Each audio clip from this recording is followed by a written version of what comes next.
पुढच्या भागामध्ये आपल्याला पाहायला भेटते की राजकुमारला घराबाहेर काढल्यामुळे आणि घरातील एकंदरीत वातावरणामुळे सावलीला खूपच वाईट वाटत असतं। त्यावेळेस सारंग तिच्याकडे जातो आणि तिला म्हणत असतो की सावली, कसं आहे ना, घरामध्ये कचरा साचला ना त्याचा दुर्गंध यायला लागतो आणि या घराच्या आरोग्याचा विचार करून घरातील कचरा बाहेर काढलाय, चांगलं केलं आहेस तू, त्याच्यामुळे त्याचा त्रास करून घेऊ नकोस।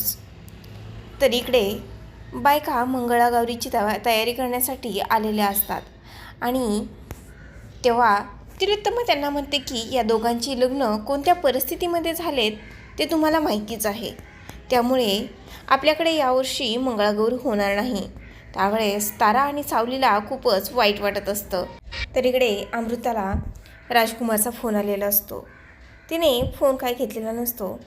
त्यानंतर ऐश्वर्या राजकुमारकडे गेलेली असते आणि ती मनामध्ये असा विचार करत असते की आग लागल्यानंतर फायर ब्रिगेड बोलवावीच लागते।